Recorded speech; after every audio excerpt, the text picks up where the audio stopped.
Thank you. Oh, thank you very much, Shreya and Guillaume and Memin for kindly inviting the wonderful symposium. So today I'd like to talk about neural variability, and the brain exhibits variability in neural activity. If you look at the macro scale dynamics, for example, with the bold signal from fMRI, you see that the signal going up and down constantly without the explicit sensory inputs. So this is a spontaneous dynamics. And if you look into microscopic dynamics, like a spiking activity of neurons, also you see variability in the spike timings at every trials, and sometimes people model this with a Poisson-type neural models.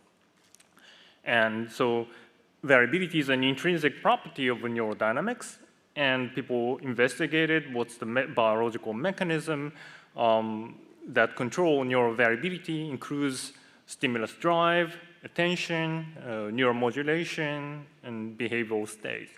So this is all good and interesting. So here I would like to ask questions from more theoretical perspective. And the first question is, beyond biological mechanisms, how does embodiment shape neural variability and influence sensory coding? How closed-loop feedback between brain and the body and the environment shape the variability? The second question is, what role does neural variability play beyond its impact on signal-to-noise ratio? In particular, can generating neural variability be beneficial? So let's start with the first question. Embodiment and the effect of closed-loop feedback. So to study that effect, we looked at the whisker barrel cortex in rats, the experiments from Carl Peterson and his group. And they showed that the whisking suppresses coherent neural fluctuations in the barrel field. So they looked at 3 behavioral conditions. One is quiet, the whisker is still. Another one is 3D whisking, oscillatory whisking. And the third one is touch, where whisker is in contact with an object. So they found that in the quiet condition, there is a slow oscillation and a correlated fluctuation in the neural activity. So the low power frequency is high and the correlation is high, which was suppressed during the free whisking. Low frequency power was reduced and the neural correlation was reduced during free whisking. And the third touch condition is interesting. It's somewhat in the middle, but it's maybe closer to the quiet condition with the bigger low frequency fluctuations and higher neural correlations. So what is the impact of this kind of behavioral change?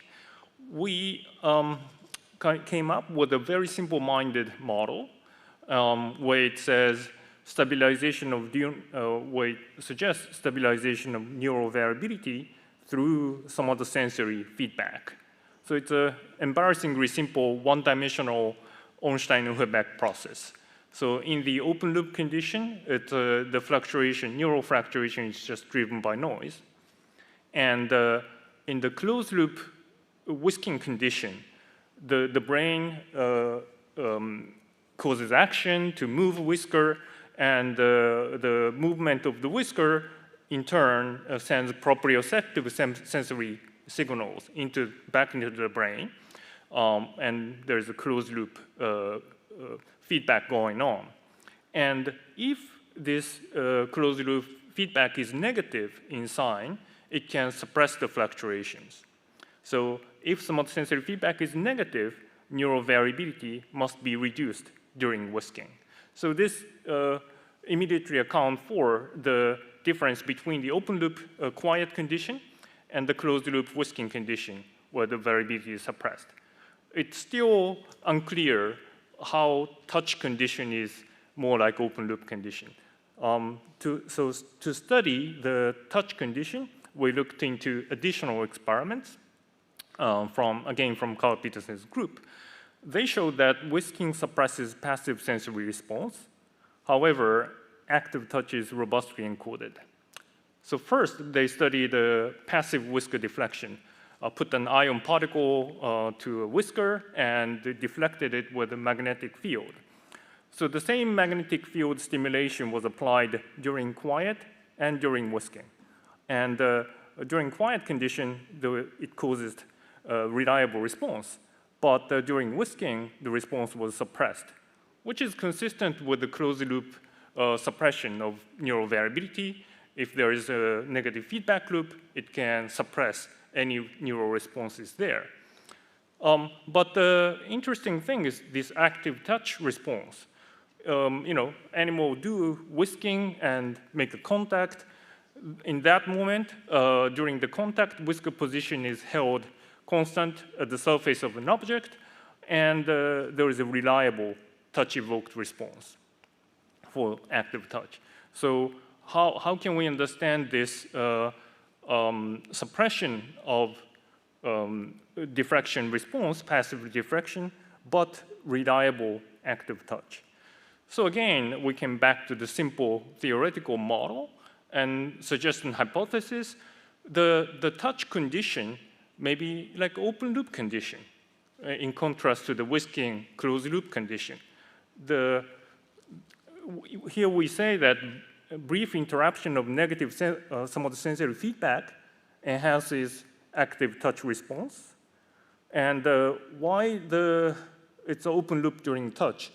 We argue that whisker immobility at the contact renders negative sensory feedback transiently inactive.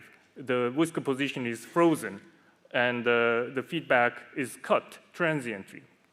So if that's the case, during the whisker contact, the variability can be recovered or touch response can be enhanced transiently because it's released from negative feedback suppression. That can make a contrast from the whisking response. So that's a theory that accounts for how the difference in the passive stimulation versus active touch, and that the active touch can be enhanced. So here, the key model prediction is that it's not the sensory input per se that stabilized the neural variability. It's the closed-loop feedback that stabilized the neural variability. So the theoretical prediction is that replaying the closed-loop drive under the open-loop condition should produce high neural variability.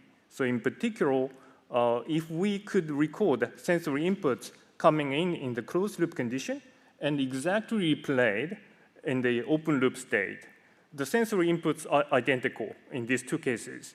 But the model predicts that fluctuation should be much bigger in the replay condition.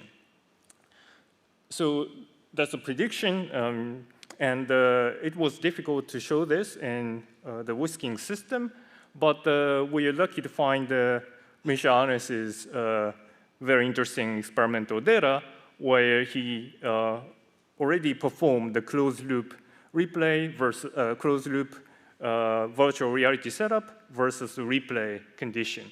So Misha kindly provided his data to us, and we reanalyzed this zebrafish closed-loop versus replay. And we found that the closed-loop behavior modulated neural fluctuations and correlation. The effect was diverse because there are many cells, and different cells were different. But the net effect was suppression.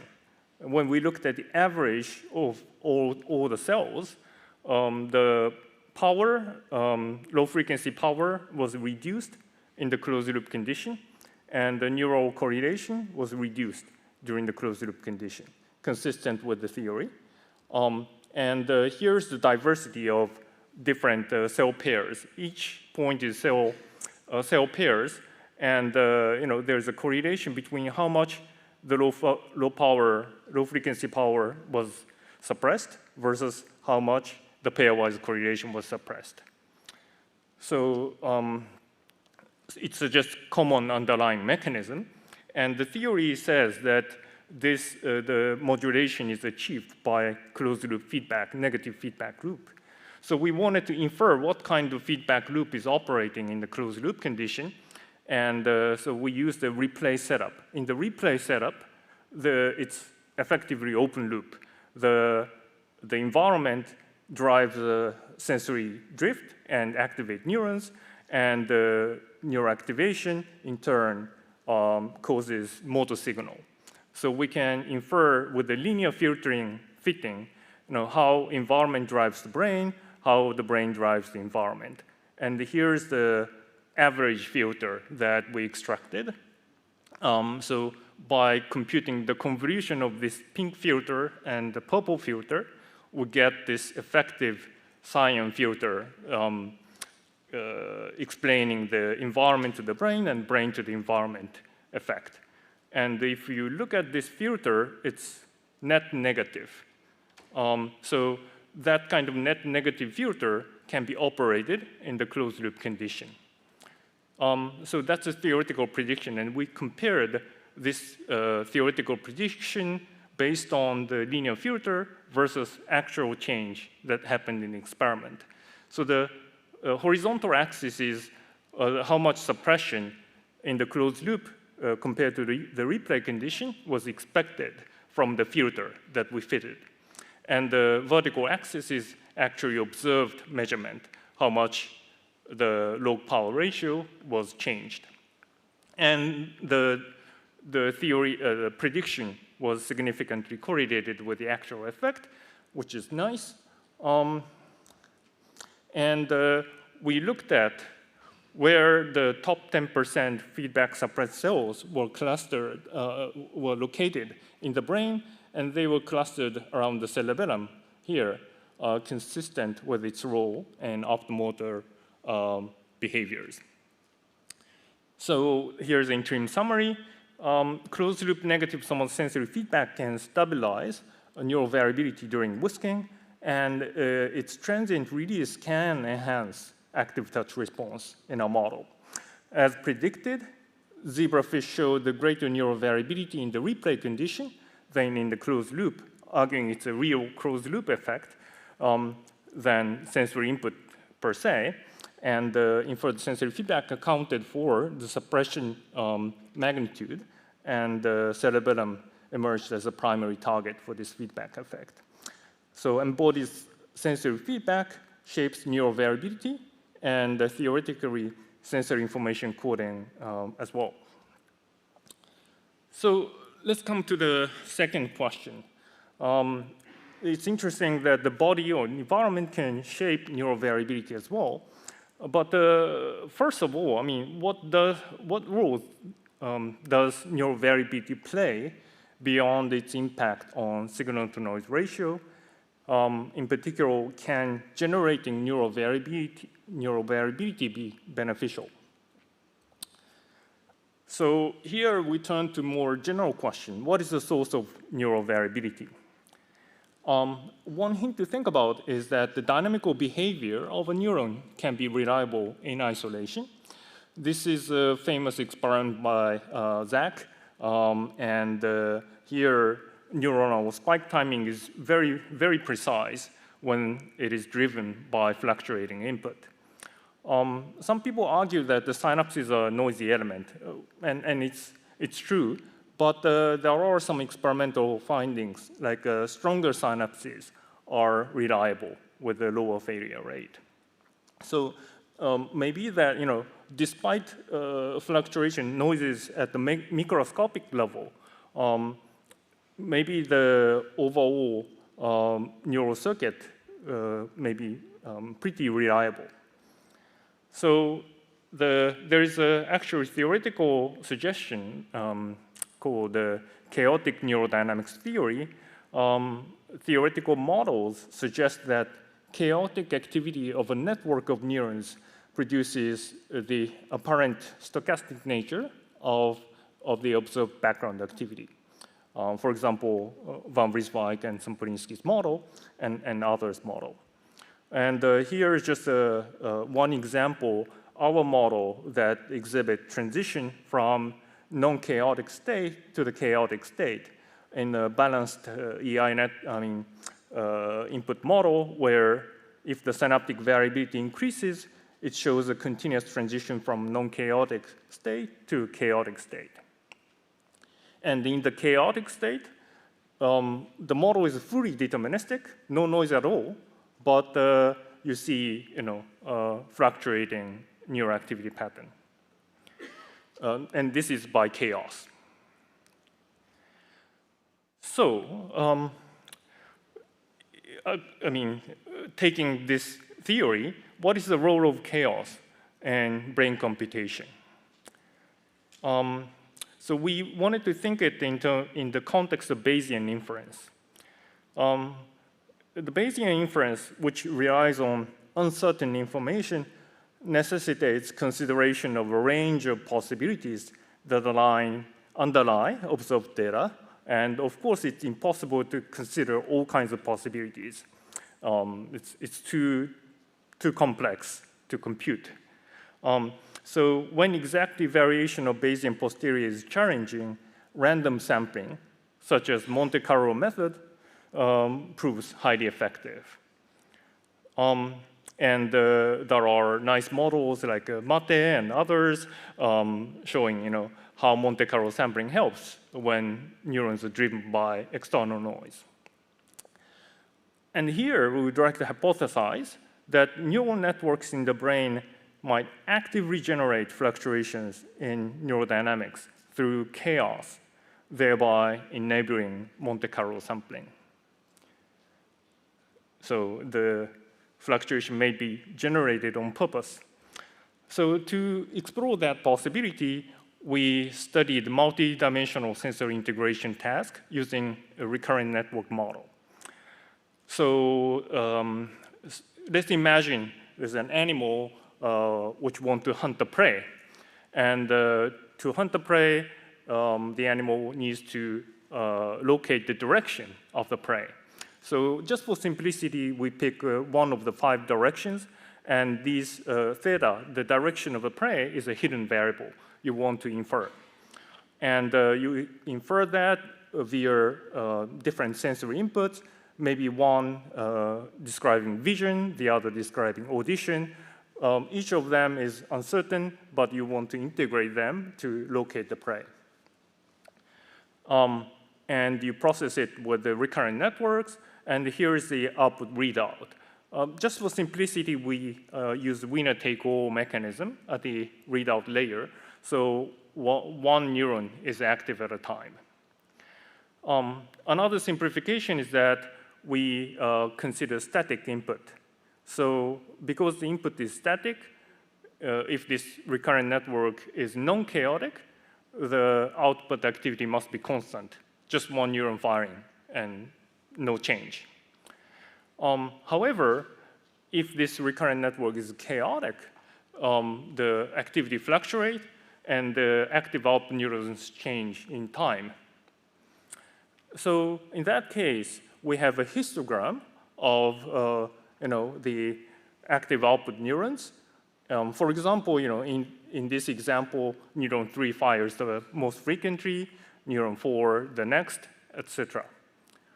So here, the task is that this histogram must correspond to the Bayesian posterior estimate of the prey's direction given the sensory input. So we wanted to train the network by changing this red synaptic weights. If you wish, you could apply backpropagation learning rule. That's fine. But here, for more biological plausibility, we use a node perturbation learning rule, which is a local learning rule. The neural activity in this population is perturbed. If that perturbation is good, synapses will be updated in that direction. Otherwise, it goes the opposite. So it's a more inefficient than backpropagation, but if you repeat it many times, it's in the end equivalent to the backpropagation gradient-based update rule.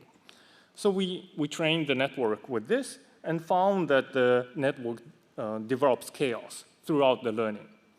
So how it looks like, the fluctuation in the recurrent network's activity encoded the posterior distribution of the hidden variable based on sensory inputs. So in the first half, it's just a spontaneous activity. No input is provided. And in the second half, now we show the stimulus, input stimulus to the network, and the histogram changes according to the sensory inputs. And now you can compare this histogram with the true posterior. It looks similar. So you might wonder, the chaos is really bad. I mean, usually people think that chaos is bad for information processing because of super sensitivity to initial conditions.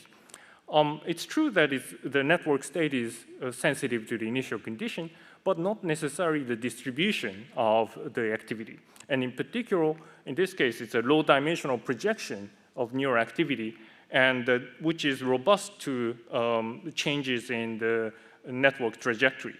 So here we show that despite the chaos, sensitivity to initial conditions, the resulting output histogram is very robust for different kinds of input patterns. So yes, the Bayesian posterior distribution can be represented.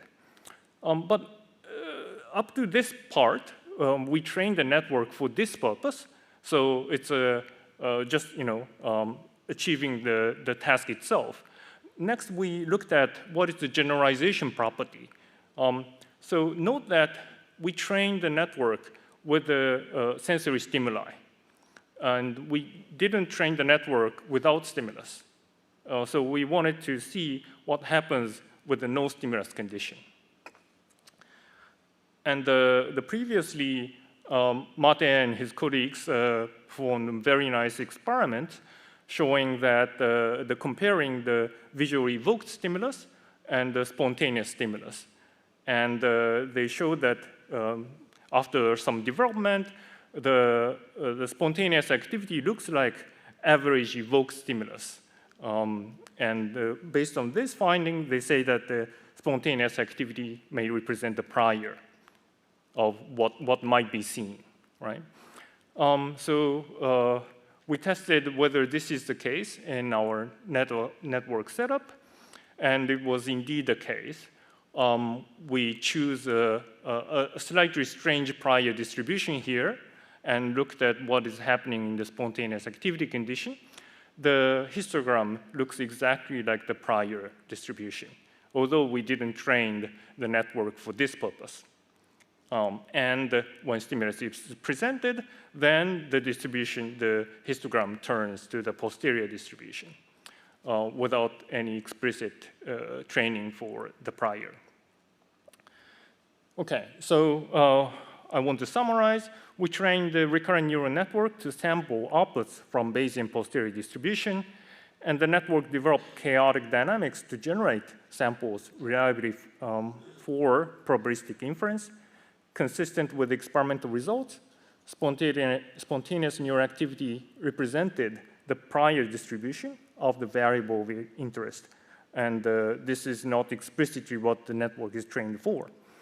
And I didn't have time to show this time, but more generally, the network could generate samples from average posterior distribution when a part of the sensory input is missing. For example, there are two inputs, visual inputs, auditory inputs. If, let's say, vision is not presented, it can still construct nearly optimal average posterior distribution without the missing input. So I would like to thank my collaborators for the brain environmental neural variability control. Christopher L. Buckley at Sussex University did all the hard work. And we thank Misha Arens for providing us the very nice data. And for the chaotic Bayesian sampler, you, Terada, spearheaded the project. Thank you so much.